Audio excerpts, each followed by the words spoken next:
Happy Eid al-Fitr to our Muslim brothers and sisters. It's Thursday on Your View. Welcome to the show. I am Murayo Afolabi Brown. As always, I have the ladies with me.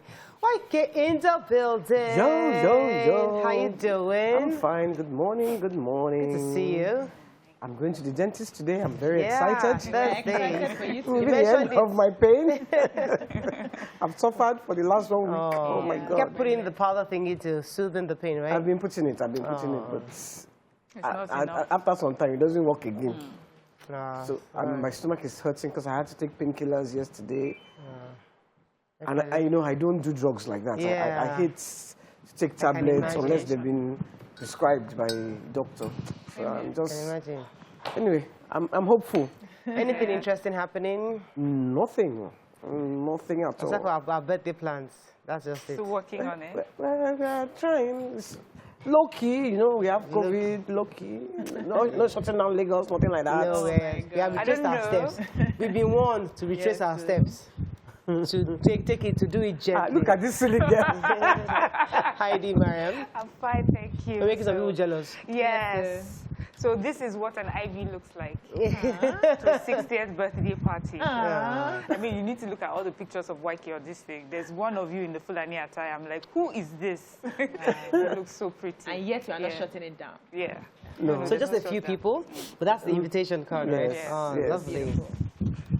But see now that she has put you on TV, everyone going to ask calling you and saying, "YK, here's my invitation." They will not get They won't get that. They understand. They will understand. You can call now. And there's COVID. There's And we're doing COVID. this very low key. And I trust you will be there, so you do Instagram Live. They can enjoy through you. Yeah, so if you cannot be there physically, you can be there virtually. Yes. Okay, that's good. Anything, Mariam, happening? Nothing, I just love the better headgear. Thank Suits you. you so well. Thank you. And yours looks really nice as well. Thank you. Just guys doing are my training. So I'm just doing I'm putting my hands towards gardening. And yesterday I saw you on Instagram. you saw those With the cactus. Oh, I was so happy to get those. I always wanted them, but every time I find them, I always see those scraggly looking ones, the ones that are bent, But yesterday I got some You must really have had like nice. 1,000 of them growing up in my house. My mother loved them. mean, I thought it was mad. How can you have things that will prick children that will be pricking us? My mother had them in the house, but now it's like such. One of my friends even they're lovely mentioned, plants. yes, in Plateau State, like some of the villages, they use them as fences around. It's just something we just passed and they just walk past. What are the benefits? But It's very good. You should even put them at your door for armed robbers. It's Like they step on small it. burglars. It's low maintenance. It's low Yeah. maintenance and it stays for a long Yes, time. So yeah. we had ours growing Does it up. last indoors? Because I saw you put Yes. Because they need little water. Yeah, very little water. I told you that my little niece went and touched it. The thing carried her.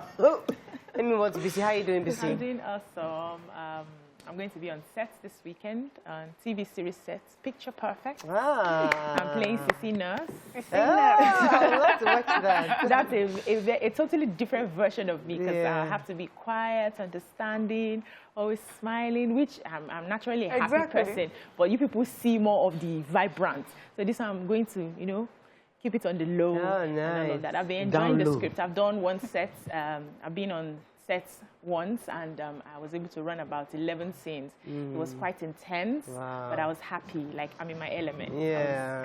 I was really happy. So this weekend, I'm working. You're just a star. You're just a star, natural star. You in every area. She does it very well. Yeah. Effortless. You do the book thing, you do the TV, the camera, the radio, and you do it effortless. Yeah, so I've learned over the years to do only things that I love to do. That way I don't see it as work. So when you hear that, okay, she's doing this, she's doing that, but I'm enjoying it. For me, it's like play.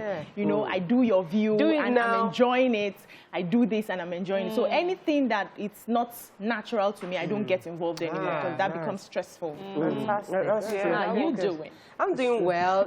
I'm celebrating. I'm going to greet family today. I'm a Muslim family. Yeah. So I'm going to go and greet a few family members. I have to greet my uncle, Alhaji Waidi Fuja. I have family members who are celebrating today.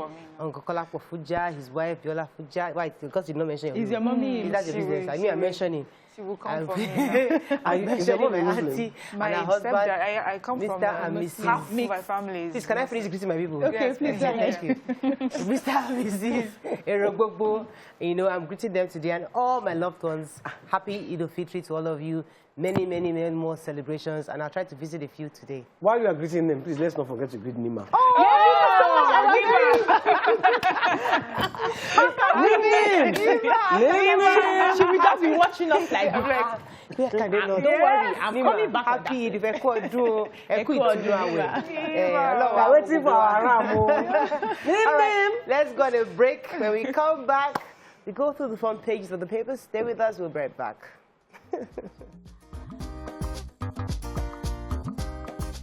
Stay tuned. Your View will be right back. All right. Thanks for staying with us. We're going to start with The Nation. Row over South's governors call for dialogue and restructuring. Buhari pray against power seekers through divisive ploys. Diaspora remittances dropped by $4.6 billion. India variant. Lagos puts US, Ghana, others under watch. Police withdraw escorts for ministers and VIPs. Khan declares 3-day prayer against insecurity. All right, let's start with the Indian variant. Who has that story? So the Lagos state government has placed 14 countries on the watch list as part of the measures to mitigate the third wave of COVID-19. The countries are US, France, Ghana, Germany, Togo, Netherlands, Rwanda, and so many others.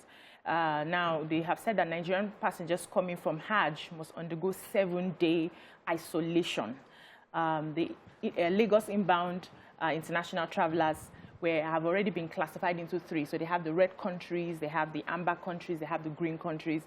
The red countries are those countries that have the new variants, such as India, Brazil, and Turkey. And those variants are, killing people in their countries. Different lives are being lost. Now, the amber countries are those countries that are, have active community transmission. They have gotten it from one of the red countries, and it's also killing people. The green countries are those countries that do not have any form of new variants. There are no much killings going on there. So they're saying that before you come in, you're going to have the PCR test 72 hours before departure and arrival. You're going to have a 14-day isolation in a government facility that will be paid by passengers, and the state will prosecute anyone who does not comply. Those from the red countries. From the red countries, yes. Okay, so the police, you have that story? Yes, so the police, ministers, National Assembly members, federal appointees, and other VIPs from the Southeast and South will soon be stripped of their police escort when they're traveling home. And the reason for this is because of the incessant violence towards and killings of police officers and security operatives in that area. And usually when our VIPs travel, they go with their police escorts. And because it's how unsafe it is, constant killings, especially I think in the last week, government killed 2 police inspectors in Obosi police station in Anambra State, a policeman in Oha-Zuara local government area of Ebonyi. So this continuous killings is why they have sent a message which came from the Delta State Command, Police Command, to say that. Let me see. I'm worried. Yes, I think I'm worried about this. Yes, because it says that they should not follow them. Let me read what they said. Okay. It says, directs all of the police, warn the personnel that escorts of their principals to the 6 eastern states to be suspended forthwith until the security situation improves. Excuse me, sir. How would it improve? Who improves? This is not the police. So police is saying, police, please, don't follow VIPs, because your lives are at risk. For now. So I don't understand. Yeah. Who's going to protect? For me, my first thought was like, the police is saying that they cannot go somewhere until it's safe. But I think what they're saying is, for those of you coming from out of town, you may not know or not be aware of the danger on the road, because you're specifically targeted. So maybe this is an outside message to us, but I want to believe that there's a better and more That's the safe part. But this is a message to the southern leaders, southeastern leaders. So you can say the police that is guarding the VIPs in the southeast, please do not follow them. Don't follow again because of this. Then who's going to protect? And what's the plan? So everybody will be ordinary citizen like all of us. And they will face it the way the rest face. To the goodwill message of the president who says we should pray against.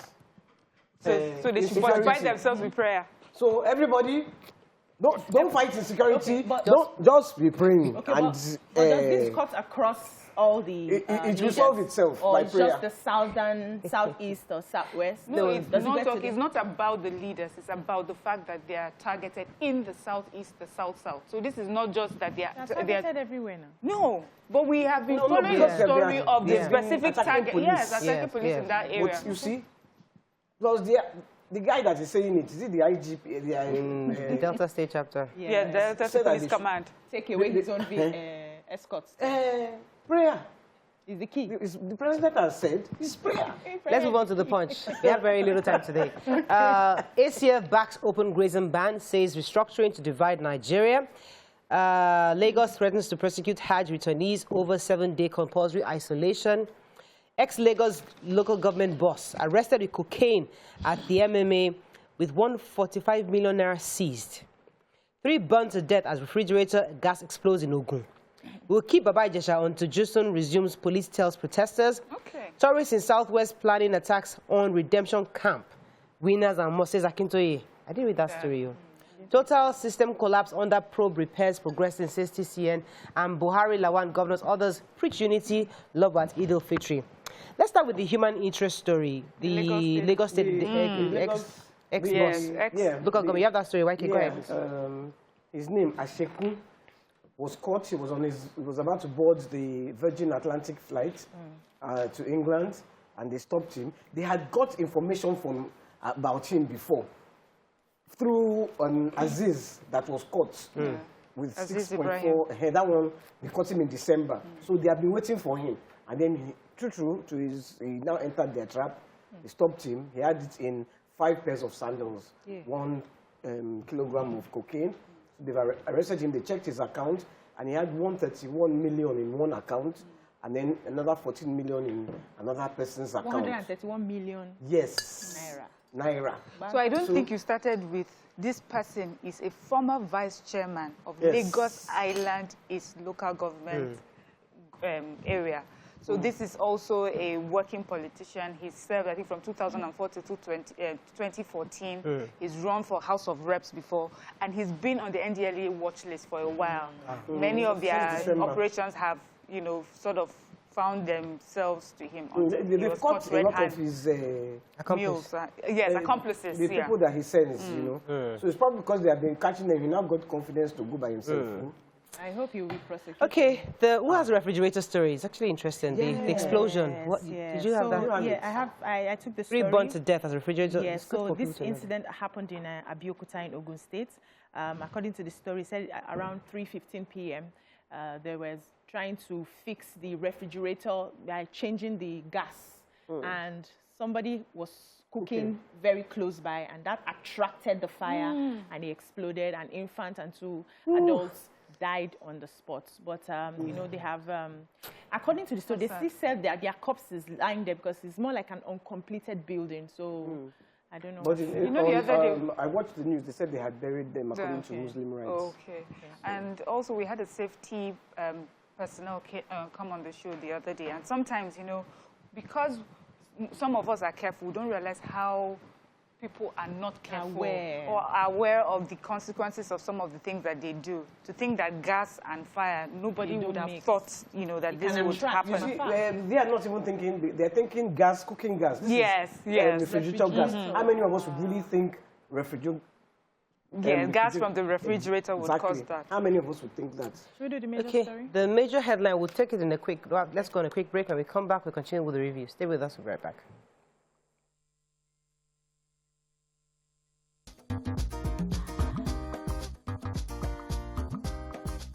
Stay tuned. Your View will be right back.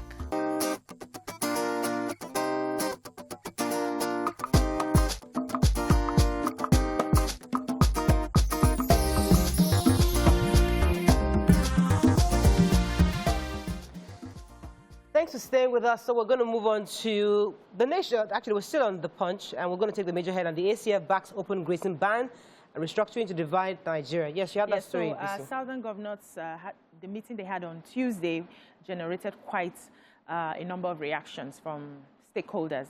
So the Southern senators and members of the House of Reps commended the governors on the meeting and some of their resolutions. However, the Northern Socio-Political Group, Arewa Consultative Forum, said that those advocating for restructuring are still the same people advocating for dissolution of the country. He said they agree with every other resolutions that they agreed on, whether they want the president to come and address the people, that's okay. They agree with that's a ban on grazing, open grazing, and that's also okay. But when it comes to restructuring, we first of all need to come to an agreement to understand if we want to stay as a nation or divide before we can restructure. I want to quickly say that I think there's a mix-up somewhere, because the Southern governors, you know, the first thing they mentioned was, and they reiterated, was that they were for the unity of Nigeria before they went further to give some of those resolutions. Let me quote the two key people that were against the communique of the meeting that the Southern governors had. So we have Professor Usman Yusuf, and he categorically said that what the Southern governors did, that he accused them of being hypocrites. It says that the governors of hypocrisy, he accused them of hypocrisy, insensitivity, and playing to the gallery. Now, Senator Undume, on the other hand, was upset, saying that why would they be asking for the president to speak, that the governors are in charge of the security within their states, so why are they not talking about that? And that if the government can borrow money to pay salaries and all that, they should borrow money for insecurity too. Wow. He said that. And he also said that he faulted the ban on open grazing, saying that the governors deviated from the real issues. According to him, there are 4 different types of insecurity challenges the nation is facing. There is the insurgency, there's the farmer headers clashes, there's secession calls, and there's the banditry. And these are the real issues, not just the open grazing. That what we need to confront it is to the security operatives to be equipped enough to face these issues, not that open grazing should be banned. Another person spoke to me yesterday saying that banning open grazing is not fair on those who have it as a business, because you can't just wake up one morning and say, we're banning open grazing. Now, according to him, he's saying that if they gave a timeline, okay, from this date, we ban open grazing, so the people who are actually as genuine businesses can then plan and say, okay, this time I need to now take my cattle away up north, and then know that they can plan towards it, not a direct saying that open grazing is bad across the southern states. That puts a lot of legitimate herders at risk, and these are different different views concerning the communique that was agreed by the southern governors. Now, you see, we have to really look at it. The southern governors are really suffering from the attacks. Yeah. The people are being kidnapped all the time. The people are being raped. Yeah, women raped. Raped. You know, I mean, it's terrible. So they are only thinking, yeah, maybe they haven't considered the legitimate herders, but they are thinking of the safety of their people, which is totally understandable. Absolutely, YK, totally correct. And the communication is not exhaustive. I'm sure it's not exhaustive. There will always be other started a conversation. Yes. Eventually. Moving on now to Vanguard. Regional group Southern Senators reps back governors. Let's find a story we've not taken. Vaccine inequity poses significant risk to global economic recovery, says UN report. IGP orders tight security nationwide, withdraws personnel from VIPs on the southeast and rivers. Apapa, how saboteurs hijacked e-collapse system as gridlock worsens. Electricity, blackout as national grid suffers systems collapse. And COVID-19, Lagos government plans 14 countries on the watch list. Okay, let's start with the electricity blackout. It's quite short. It's just saying that the national grid collapsed yesterday at 11 a.m. And the affected states are Lagos, Kano, Sokoto, Kebbi, Zamfara, and some communities in Ogun State.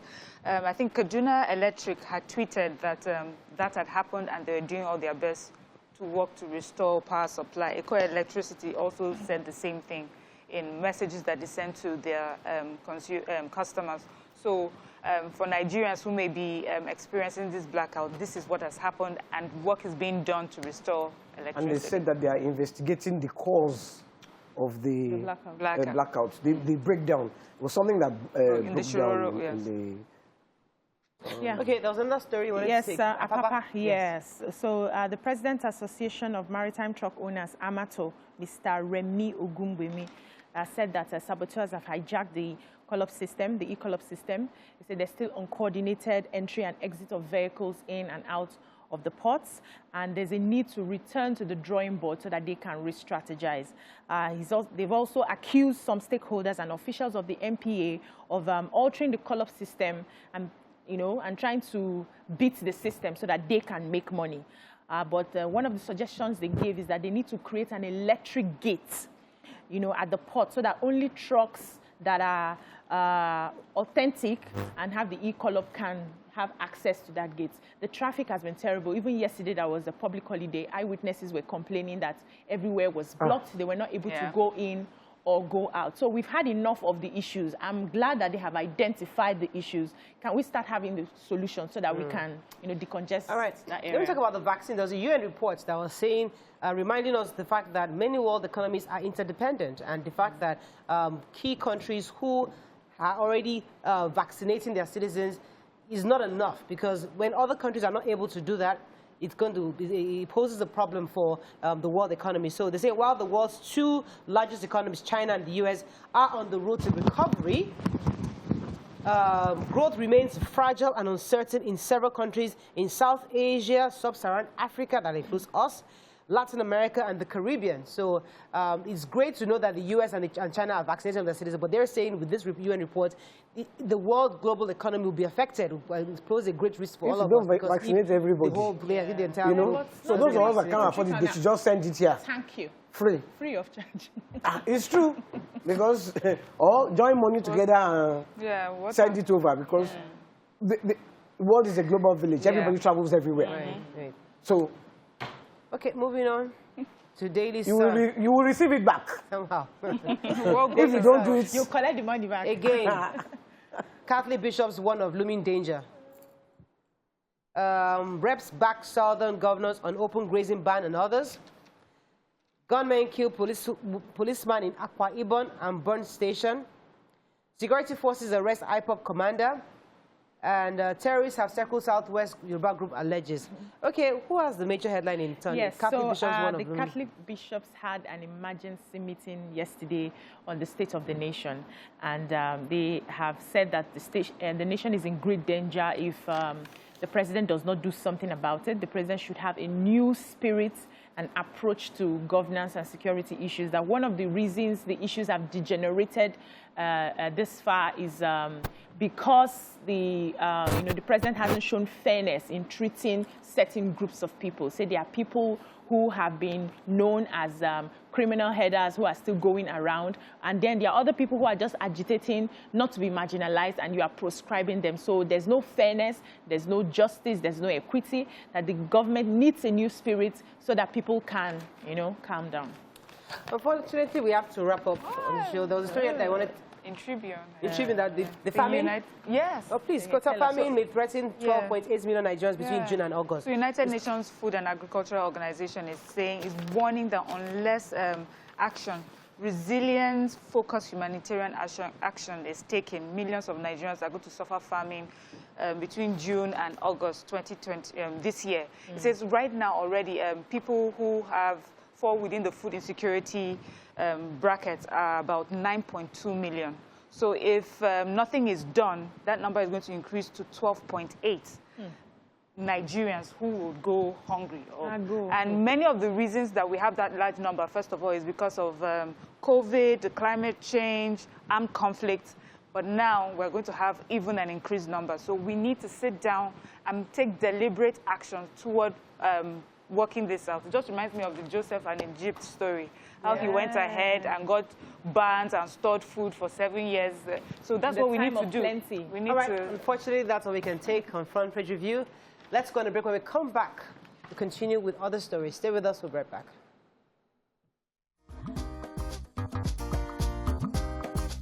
Stay tuned. Your View will be right back.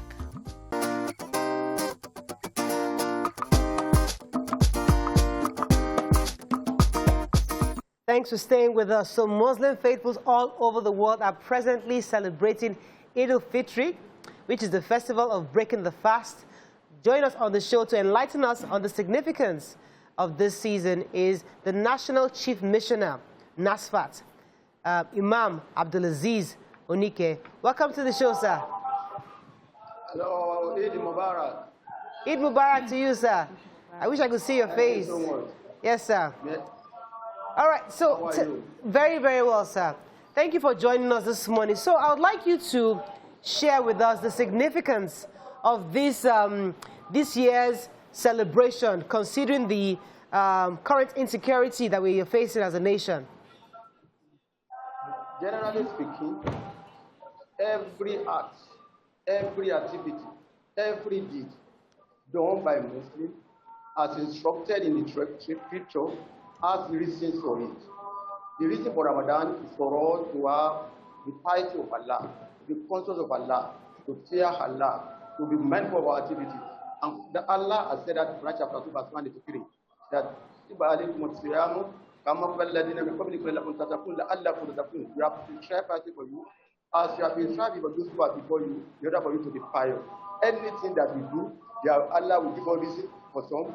Some will use our reasoning ability as human beings to devise, to deduce reason for it. In spite of the fact that God is very challenged. When Ramadan enters, Prophet said, "Idha jaa Ramadan, futihat abwab al-jannah, wa ghulqat abwab an-nar, wa subidat as-sayatin." By the time I tell you the meaning of this, we know how the amount of prayers that Nigerians will have to do. Prophet said that when the month of Ramadan enters, the door of paradise will be left open. The door of hellfire will be closed. And Shaitan, the devil, and the children will be chained. Just imagine that during Ramadan, the devil and our children are chained. The door of paradise was open. The door of hellfire was closed. And we are still having pockets of issues, pockets of security challenges. It means after Ramadan, the country, all the people of this country, we need to go into prayers frenzy. We need to pray a lot. We thank Allah that, alhamdulillah, in spite of the challenges, it was minimized during Ramadan. Most of them will say, okay, it's Ramadan period, so don't let us do it. I'm not saying the devilish act are being perpetrated by Muslims alone. It's caught abroad. But in the spirit of Ramadan, you may have noticed the downward trend. But after Ramadan, we have to continue to pray. Alhamdulillah, we are just getting out of the spiritual exercise. We are all of us have been spiritually cleansed. In Nasrullah in the party, we are enjoying our members to pray for this nation, pray for the leadership of this country, because it is when you have secured nation, it's when you have tranquility, it is when you have harmony, it is when you have peace that you're able to practice your religion. In spite of the pocket of reality that we had in the last 1 month, Allah is still merciful with Nigeria. Allah is still merciful with this nation. Yes, so sir. we don't take this for granted. We continue to go into prayers and pray for the country. Yes, sir. In the spirit of Eid al-Fitr, and in the spirit of harmonious relationship, and in the spirit of the teaching of Islam that says that don't cause mischief in the land after it has been perfected by the Almighty Allah. Imam, I'm very happy that the prayer is being made for the nation, is being made for leadership, and everything in light of what is happening in the country. But I also want to ask, what sort of message are you going to be passing to the nation, not just the nation, your members, people in your religion? What sort of message is key at the moment so that, you know, as we are praying, we still have our own parts to play in terms of action? The message is that when you do an act of worship, there will be some signs, there will be some inklings that your prayers, your act of worship are answered. As a Muslim, if you are gone through the period of a month, avoiding food in the morning and afternoon, avoiding drink in the morning and afternoon, avoiding intercourse with your partner in the morning and afternoon, for the sake of Allah. We are afraid of Allah, we are afraid of Allah for 1 month. It will not be difficult for you to remain like that for the next 11 months of the year. I'm going to tell them, if you could do it in a month, for 1 month, you kept away from evil deeds. You didn't do anything that was harmful to your fellow human being. You encouraged brotherhood. You gave a lot of charity. You did a lot of recitation of the Quran. You did a lot of nawafil. If you can do it for 1 month consistently, it means if you run away from sins for 1 month, you will as well run away from it for the next 11 months of the year before the next Ramadan. That is if you had fasted the way Allah, your Creator, had commanded you to fast. Otherwise, you have just gone on hunger strike. If the Ramadan does not have impact on your behavior, on your deeds, on your talk, on your relationship with fellow human beings, on your love for the country, it means you have wasted the time. Yeah. So there's the, apart from insecurity, also we're facing COVID-19, and there are many guidelines to how we should worship. Please, could you use today to speak to our brothers and sisters who may be celebrating on the best way to carry out our celebration, given what it is that we... Never as a society, we never take anything for granted. Because Allah says, don't use your hand to cause destruction for yourself. You believe in destiny, but running away from COVID-19, preventing yourself is part of your destiny. We are encouraging our members to follow the guidelines as issued by the federal government and not serve the law-abiding citizens. And I can assure you, I can vouch for my members, that whenever government issues a directive, whenever government issues a new guideline, we share it with our members and we ensure that all those guidelines, all those protocols are followed to the letter. I appeal to my fellow Muslim brothers and sisters to continue to be law-abiding, to follow all the guidelines and protocols set out by the federal government and individual state government. Because our religion says we have to account for the way we live our life and we meet our God. If you say don't take vaccine, what have you lost? If you take vaccine, if you prevent yourself, and you get infected with COVID-19, you have not lost anything. But if you are negligent with your health, you refuse to abide by the protocol, you refuse to take the vaccine, and anything happens to you, Allah will say you have committed suicide. You have killed yourself. And he says, don't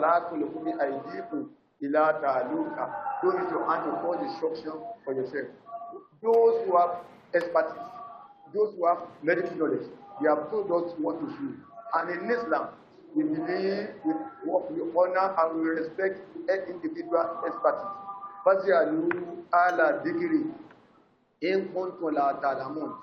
Ask those who have knowledge, ask those who know if you don't know. Those who know, the medical people, have told us what to do not to be infected, inshallah, with COVID-19. And we try all our possible best. After that,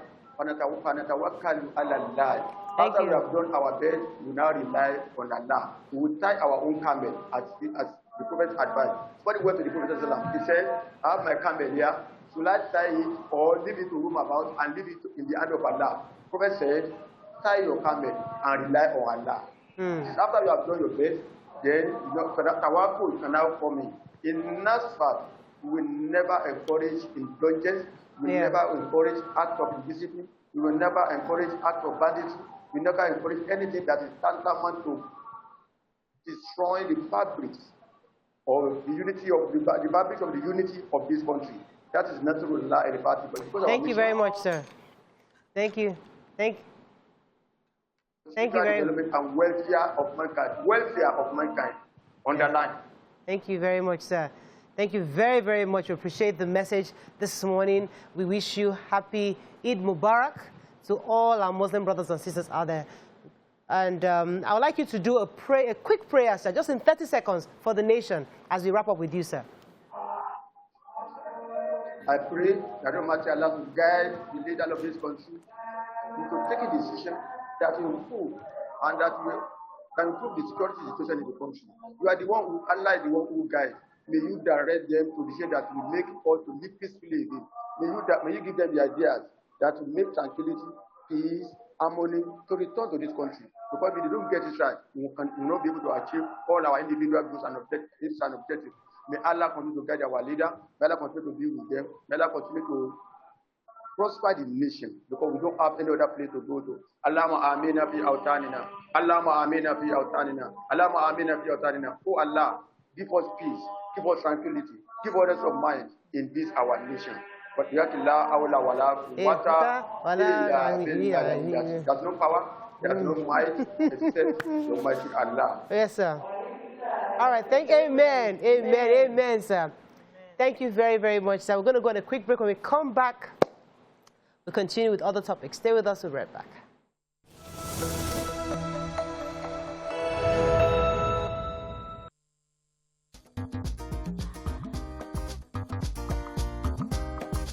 Stay tuned. Your View will be right back.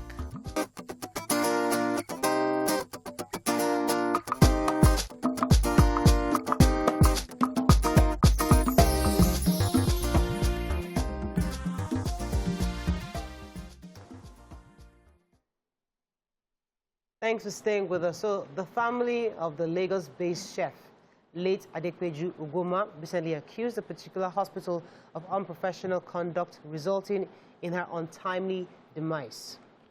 According to reports, the deceased died days after undergoing fibroid surgery in the hospital.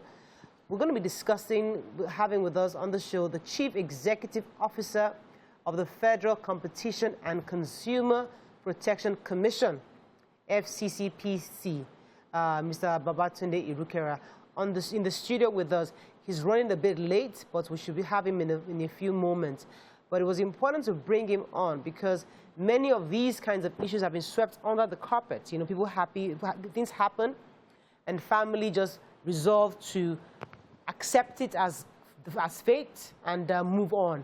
And this particular matter has reminded us that there are agencies, there are parastatals that will fight for Nigerians, that would then protect us in cases of such malpractice happens. Yes, YK? I don't think it's that they sweep it under the carpet. It's they feel helpless. They don't know where to go. They don't know. So I'm happy this man is coming on so he can actually tell us what to do, the steps to take, and they need to even give us more information. Put it out there. This is what you can do, because it's not only health now. You repair my car, you didn't repair my car well, and you are a top company. Yes. Yeah. I should be able to take it up. Yes, I should be able to take it up. My daughter, her flight was cancelled on BA last year. She sent it to the Consumer Protection. She got £2,000 back. Oh, wow. Yes. In the UK, right? Yes, in the UK. So it should be able to happen here. You know, I've said this story many times. My own sister too died from negligence from doctors now. Yeah, I mean, these things happen, not just in health. In all sectors, as you've rightly said, sectors. Every electricians come to your house and mess up. There is really no one, there are no regulators to ensure that these people are actually professionals. So you have a plumber comes in, messes up, makes things worse for you. You have nobody to report to. You just accept and just buy a new one. You know, these things happen. So in all the various stages, we have to, and it's important that we have our guests coming to tell Nigerians what steps to take, as you rightly said, in these kind of situations. Yes, Mariam? Yeah. It's also important because I think this particular family stood their ground and decided to talk about it, and they wrote a petition, sent out, you know, asking people to sign a petition because they spoke up. And now that they've spoken up, you know, the agency that's involved in making sure that this is properly investigated and prosecuted is speaking out too. So sometimes Nigerians, we need to learn to speak up when things happen to us. And even if you're unaware of the steps that you should take, someone is able to say, these are the things that you need to do. Because many a times when things like this happen to us, the perpetrators are just actually banking on our silence to get away with it. You're like, well, what's the worst that they can do? Sometimes they even shout you out and make you even feel worse, you know, make you feel like you're the one at fault. Well, thankfully, we have our guest. I'm told now that our guest is in the studio, so let's go on a quick break. We'll bring him on and have a conversation. Stay with us. We'll be right back.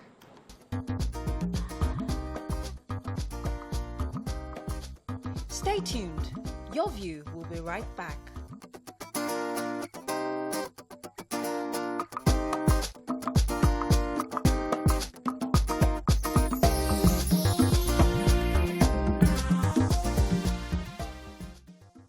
Thanks for staying with us. So we have with us the Chief Executive Officer of the Federal Competition and Consumer Protection Commission, FCCPC, Mr. Babatunde Irukere. Welcome to the show, sir. Good morning.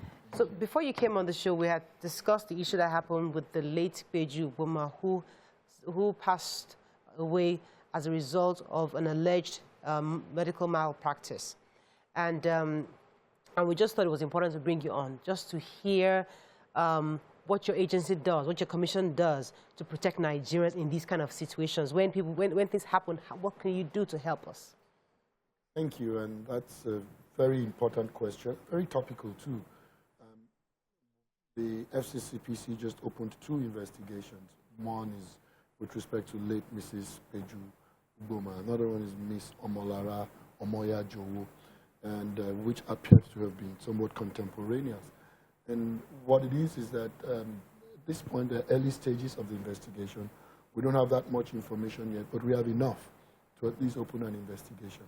Our understanding is that both these people presented at different hospitals, one in Arepo, one in Victoria Island, purportedly relatively well, but with Mrs. Uboma seeking an elective medical procedure, and with Ms. Omoya Joe presenting with stomach difficulty on account of an ulcer. And however, the progression of the treatment or care have raised questions about whether the facilities or the treating personnel complied with the applicable standards of care and patient rights. We don't make any determination one way or the other at this early point, but at least we have enough to go on. And our process is such that when we open an investigation, we request information from the relevant parties. In Mrs. Uboma's case, that we opened the investigation by requesting information from Premier, from Evercare, and from Lasut. And with Ms. Omoya Joe from Beachland Hospital, and then from the transferring hospital to General Hospital. We look forward to receiving that information. What happens when the information comes in? We analyze the information. Depending on what we discover, we would proceed to what is otherwise known as an investigative hearing. And during the investigative hearing, there'll be testimony, and all kinds of people would speak, and we would gather a lot more evidence, and that would lead to findings, and sometimes orders, and then sometimes even recommendations to different entities. One key question that arises all the time is the difference between our role at the FCCPC and the Medical and Dental Council, the MDC. They're professional registration and disciplinary regulator. And so our role is quite different. And, quite possibly, some things we find out can ultimately determine that there was misconduct. And so they would take it from there.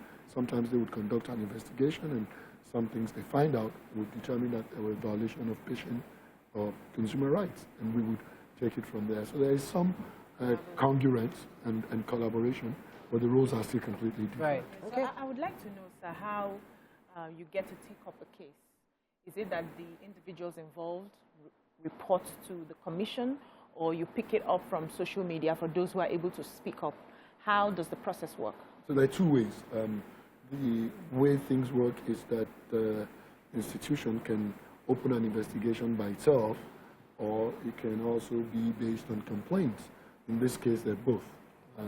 When we looked at this, when we picked up this information that was coming in, we immediately engaged and gathered some more information through other channels, and what we gathered was sufficient for us to open an investigation. And in the course of that, because this was these were 2 fast-moving situations, we've also come in as complaints.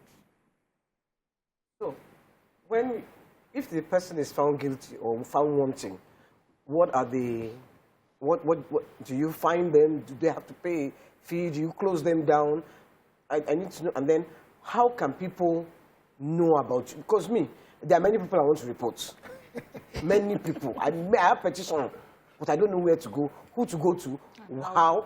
So please just give me the whole information, and everybody.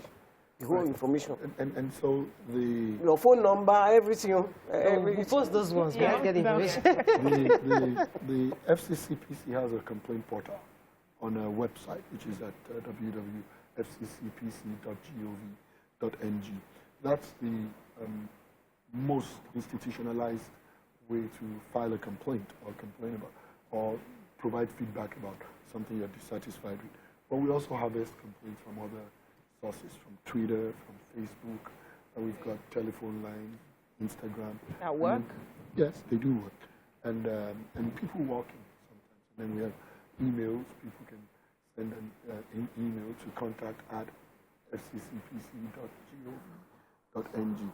And so we harvest complaints from all those. But like I said, the most institutional method is going to the portal, because when you go to the portal, it's going to log it into a complaint resolution system, the CRS system, and it would immediately generate a case ID number. It would respond to you immediately, letting you know if it's been properly logged. And then you give you information about how to go on the dashboard and monitor your complaint and see what's going on with it. Those are the... Yeah. Okay, so also I would like to find out, like, how long ago does something that's happened to you is, like, how long does it, if it happened like a long time ago and someone's just watching this show for the first time and thinking, oh, is there a time limit on when the event has happened to respond at that, to report at that time? And also, what type of complaints, are there specific type of complaints that your agency handles? Good. And so the limit of our powers is entirely based on the law. And so to the extent that there's still a dissatisfaction or an injury that has been unresolved, then we would take it on. However, you know, I mean, the law might say that if you sleep on your rights, you lose your rights. And so what you call the statute of limitation, that limits how long it takes for you to be able to proceed to enforce a violation in court. Now, that statute of limitation does not essentially preclude the commission from proceeding, but I would imagine that even if a commission comes out with a finding in your favor, if the other side goes to court and say this happened 10 years ago, statute of limitation says that you should have brought this case within 5 years. So even the remedy that the commission provides to you might become preempted by the judicial process that says that it is out of time. So other than that, there's really no limit. However, what would happen though is we look out to fix injury.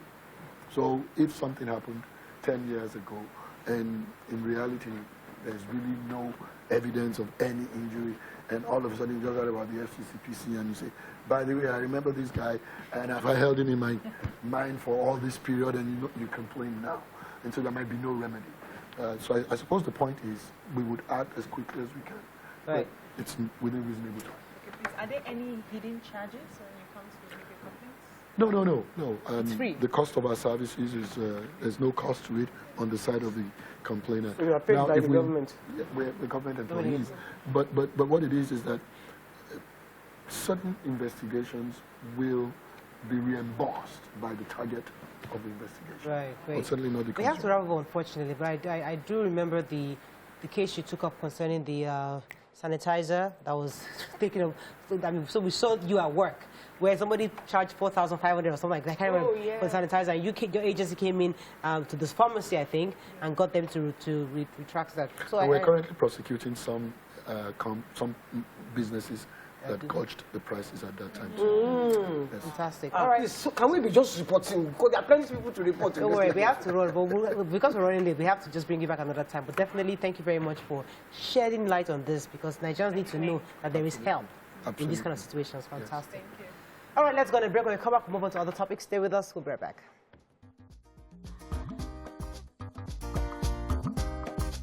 Stay tuned. Your View will be right back.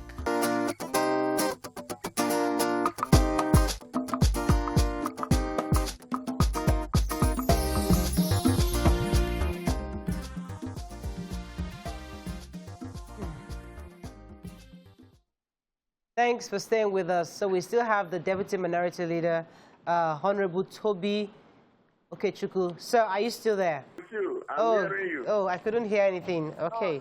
I couldn't hear anything. Okay. All right. So now let me just ask you, would you say you are in support of the communique the governors of the southern parts of Nigeria agreed to? Okay. Yeah, definitely. Yeah, you asked whether I was in support of the Southern Governors Forum. Yes, sir. Oh, yes. Definitely. And we have said so in by the House of Reps members who have Southern extraction and by the Senate. On me, I can't do it. We are completely in support of the communique.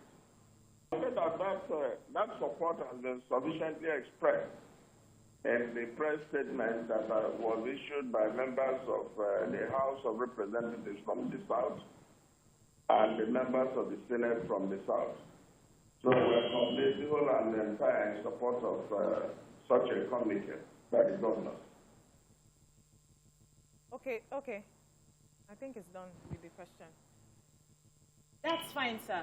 So today in the papers, the Arewa Consultative Forum had spoken against the communique, though they said they agreed with every other thing, but it's just the issue of restructuring that they didn't agree with, because they felt that people who are championing restructuring at the same time are championing the dissolution of the country.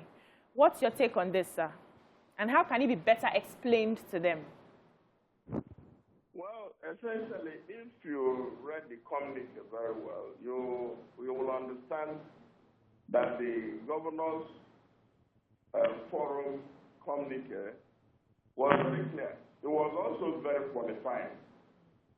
They were talking that with regard to police decentralization, having state police. They were also talking about fiscal federalism. And that means devolution of powers to the subnational government. And this is what we've been talking about. As a matter of fact, if you have read APC committee report headed by El-Rufai, they are in all fours with the Southern Governors Communique. There's no distinction. They call for state police. They call for fiscal federalism. And there are things that the states can do better. There are things that the subnational government can do better. And you can see how we are gradually being deconstructed by insecurity. So I wouldn't see why there would be any objection to it. And as a matter of fact, Southern governors also called for dialogue. And it is in such forum that these issues can be discussed. So I don't think it is making assumptions or beginning to read people's mind, even when they have not said that. They express. Honorable Toby. Yes. There was an objection, however, saying that outrightly declaring open grazing is unfair to those who are doing legitimate herder business. So they're saying that if the southern governors had probably come up with some kind of a timeline where they know that at by a particular time they have to move their cattle back to the north, especially these things are happening because of climate change and all that. So they are somewhat at the point in a fix right now where they are stuck in the south, and here the governors have declared that open grazing is totally banned. Where does that put people like that? No, if you read the statement, they said that there should be ban on open grazing. And of course, administratively, you will find out that those things will be worked out. But more importantly, they are saying the same thing the northern governors said on the 9th of February in Jos. Go and get through your papers. You can Google it. So this has been on the table. And you must appreciate that we need to address issues constructively. You see, leaders try to solve problems. They provide solutions. Leaders don't try to win any argument. What is different from what is 19 northern governors said on the 9th of February this year from what the southern governors say? So I think Nigerians should better look at the message and not the messenger.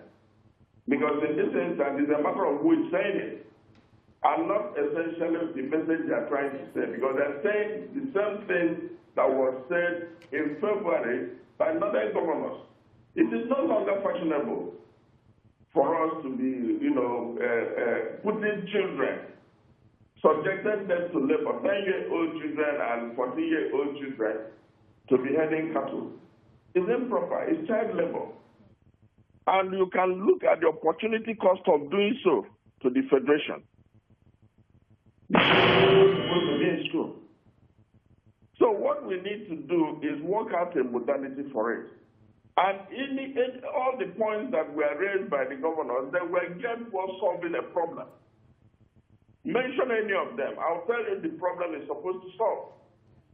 So the restlessness in this country we have now and the apprehension will be cured by most of the solutions, most of the issues they have raised. And what we expect is that once they have agreed, they can engage their northern counterparts and will come to an understanding of the way forward. So let us not be talking across to each other. Let's talk together and reason together. Right. Yes, sir. Okay, so one of the questions that I had asked yesterday is to find out how the relationship between the South-South governors and the Northern governors is concerning this conversation. Because as you have mentioned, can you hear me, sir? Yes.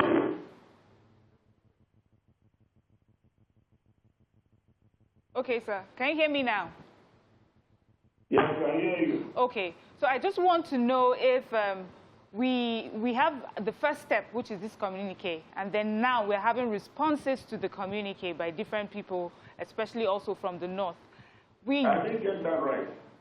Okay. I'm just referring to the fact that we can say the first step to the meeting of the Southern governors in Delta states was the communique that has been presented, right?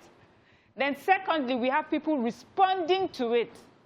So I just was wondering what can be done, like what are the steps, what are the, what's the procedure that it can be carried out? So this is not just a conversation in media, do you understand, back and forth, back and forth.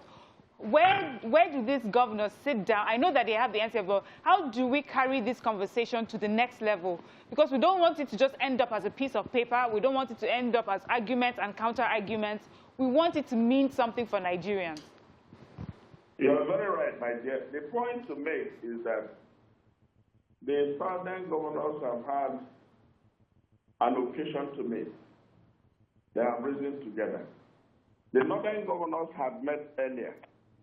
They have a forum where they have governors' forum encompassing all of them.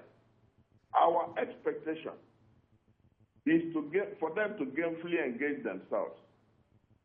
And with that, they can also gainfully engage the presidency and bring a bill, an executive bill to Parliament, now that we are trying to amend the Constitution, and said, look, these are the irreducible minimum of what can guarantee the security of our people. This is irreducible minimum with regard to what will ensure a more perfect union. With that, you will now have a timeline, you will now have a program of action. But matters of principle are things that have been established now. So the next step is for them to engage at the Governors' Forum and deal with it. The governors from the North have had opportunity of interacting with. I agree with the state police issue. So I don't think that there are differences in this matter. It's a matter of working it out. And already that is completely on the agenda of the Constitution review. And more importantly, it is also, you know, the governors are executive representatives of our people. Then we have members who are representing us in Parliament. Our expectation is that our governors will engage their representatives, and they have expressed so. They are willing to do that, and we are willing to work with them. All right. Let me just throw in one more question for you before we run off. Go ahead. I watched a video this morning where I believe it was the governor was complaining that the southern governors did not engage the Fulani leaders, and they are upset that they had this meeting without at least informing them. Should they have informed them?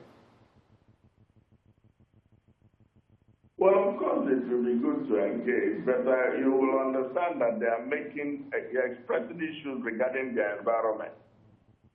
They are responsible for this environment. If you look at the land use decree, the governors are responsible for the allocation or utilization of land in their own jurisdiction.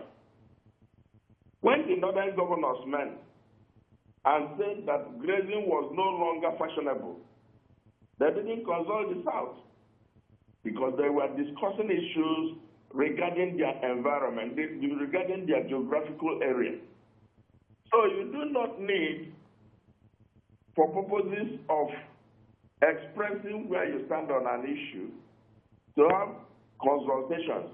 When you are subjecting it to law, you can call for public hearing, and no law in this country can be subject to the procedure is that you must have public hearing. In such fora, practitioners of the trade like the headsmen and other will come into play.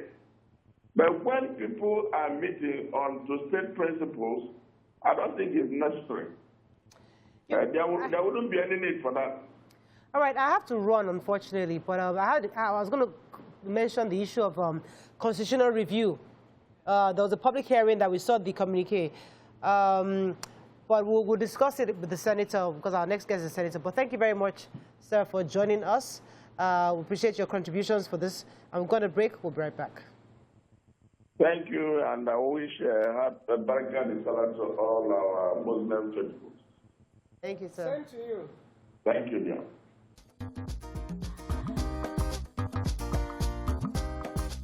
Stay tuned. Your View will be right back.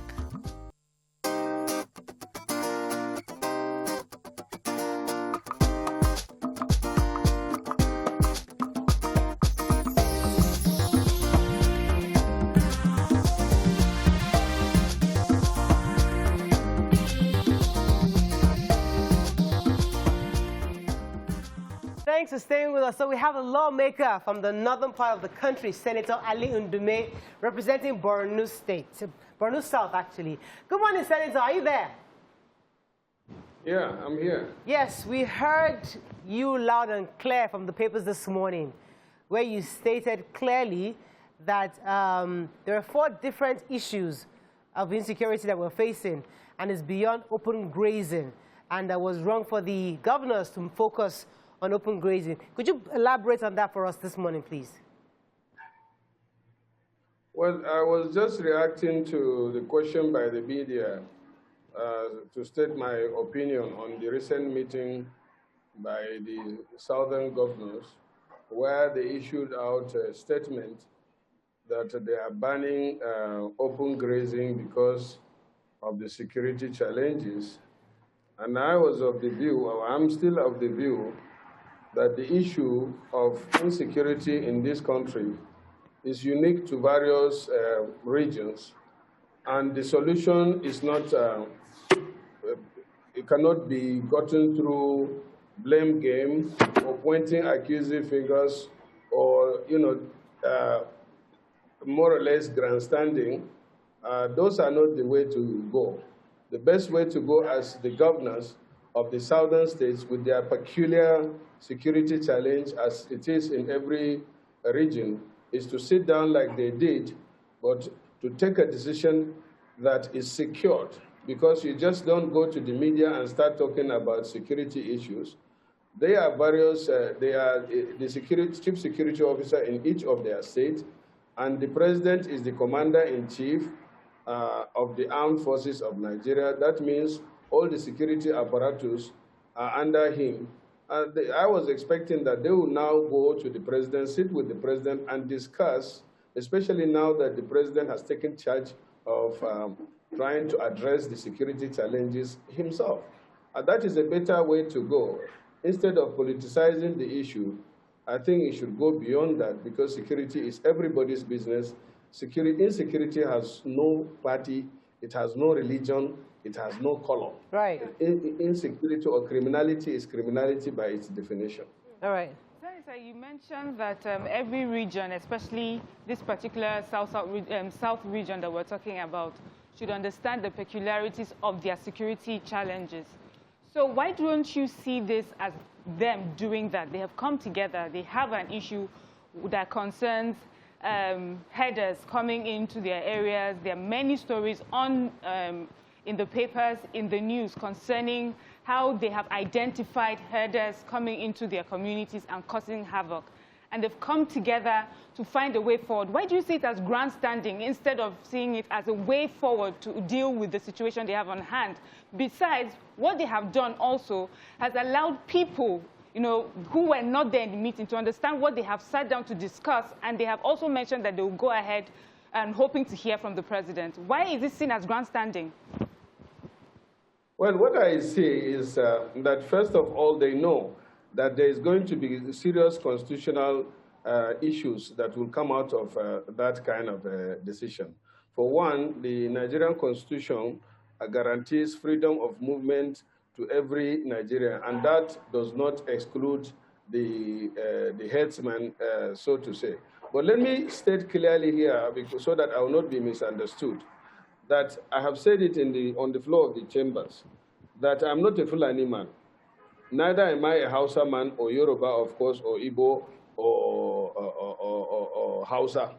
I am a minority in the north from Borno State, and I'm representing the people of Borno South. I'm speaking as a Nigerian, taking cognizance of each citizen's right. Yes, the issue of herdsmen is a serious matter, especially when they engage in various forms of criminality. But that is not to say that they are all criminals and they should be condemned and that they should just blanketly, there should be a law or a decision that blanketly bans them from carrying out their legitimate movement. Why I call it legitimate is because it's constitutionally guaranteed.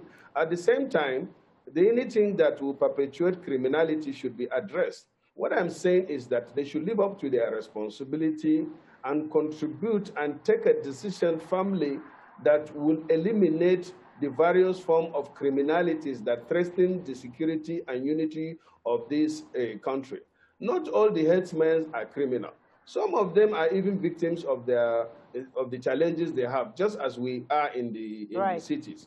So saying that you ban overnight, you just ban open grazing, then it means, I don't know what that means. That's why I say that's not even the solution. Address the issue of criminality. These Fulanis that go around with their cattle are no strangers in this country. They are Nigerians. They have been there.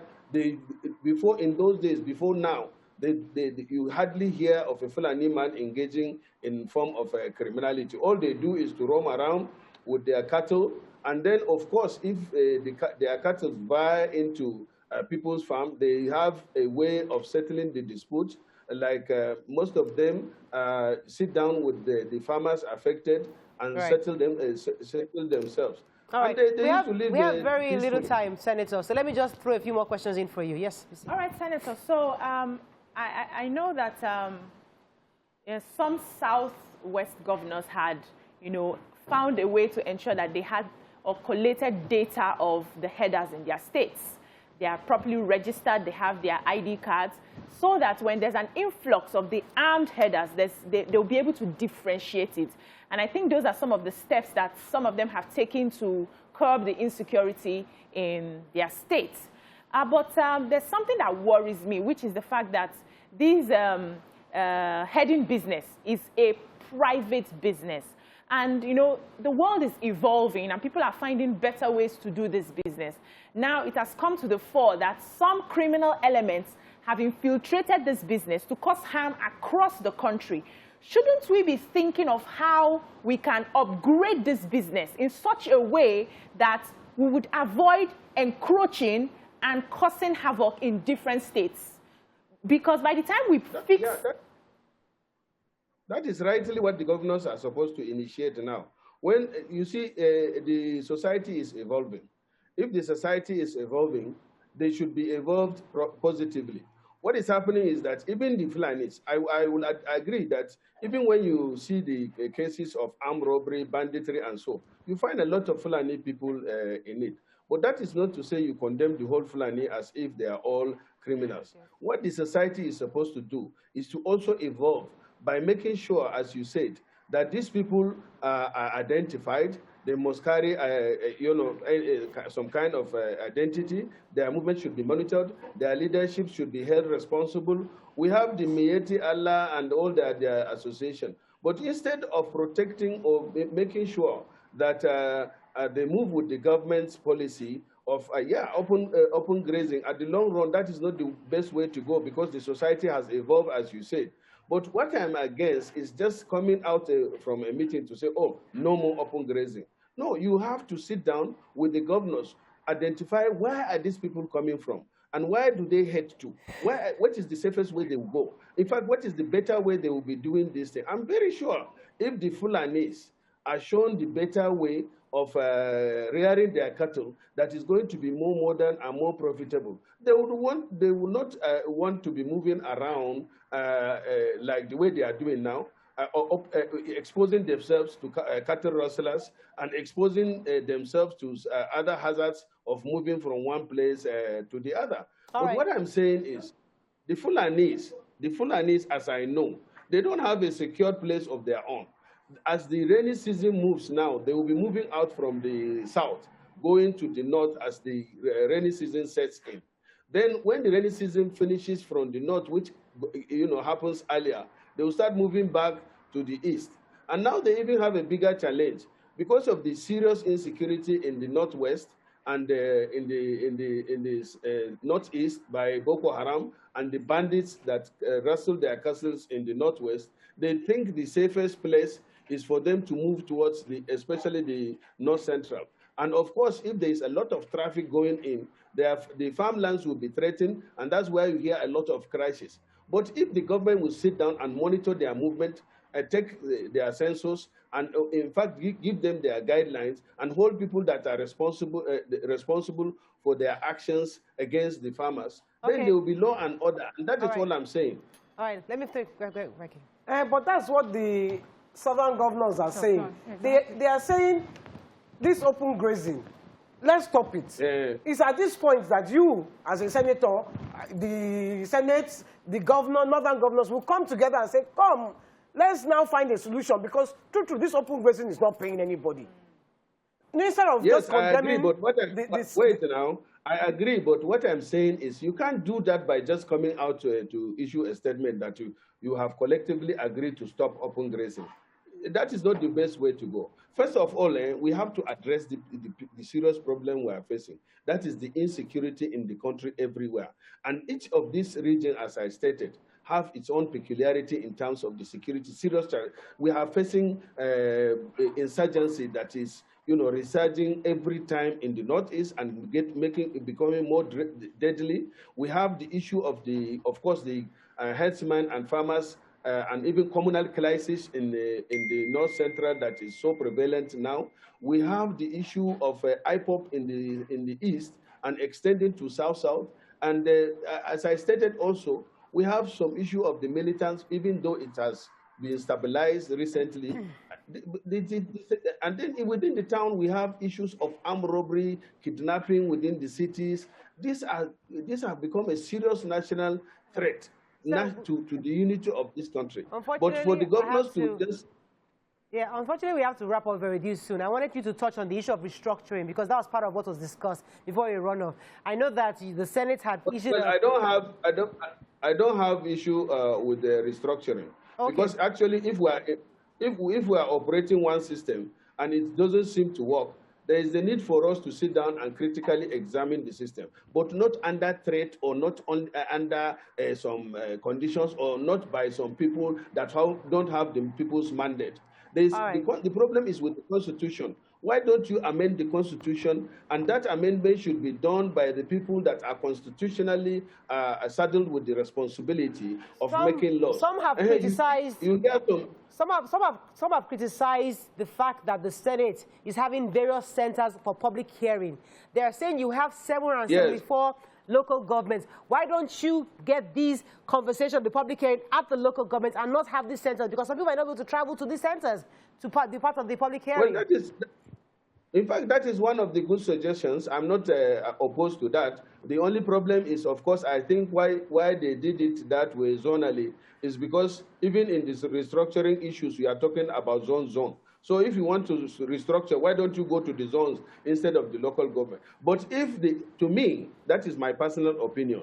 If the issue of public hearing to amend the constitution can go down to the local government level, so be it. And I think it is the responsibility of Nigerians to voice that one out. And the National Assembly can really consider that. It's only that the cost implication of that is another thing. But I am of the view that this issue of holding regional public hearing, which is even divided into two in each region, I think suffices. What needs to be done is that opinion holders and leaders should go to the constitutional the public hearing avenue and present their position. Present their position very well.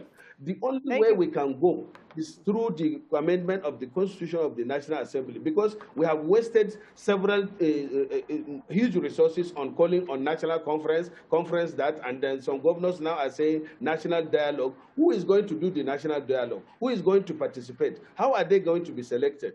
We, as the members of National Assembly, have already been elected to represent our people.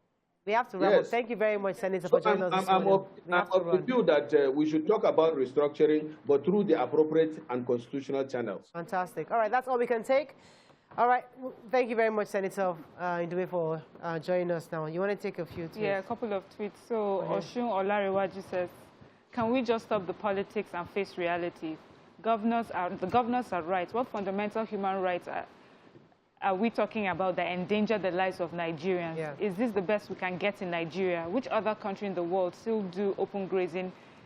Please face reality and let's do the right thing. All right, we have to run because it's YK's birthday and we're supposed to present her with a gift. So we're out of time, but I know it's just what the producers today are giving her a gift. This is strictly from the producers. Yay. This is not for the ladies. This is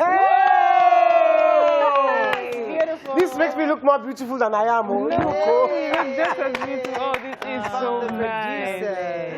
Oh, wow. You should read what's at the back. At the back. Happy 60th birthday, YK Power, with love from Bolaji, Dolapo, Bumi, and Okpe. Oh, so beautiful. Thank you, producers. So they said that they have to be part of the gift giving. So their own is today. So they chanced us for the other one, which is fine. This is you are beautiful. What are you guys talking about? Beautiful. So, so thank you to Dolapo, Maradesa. Thank you for Bumi Omokewa. We thank you for Bolaji, Ogoli, and I think who else was on that list? Okpe Shenjobi. Yes, thank you very much to you for this lovely gift to YK. That's all we can say. Show it for me. All right. Don't worry, her birthday is still May 24th. That's the real day. And we are putting things together, you know, to party and have a great time. And, you know, we do it within the COVID guidelines. Within the COVID guidelines. All right. See you then. Let's go to break. We'll see you tomorrow. Looks like this. Bye-bye. Bye.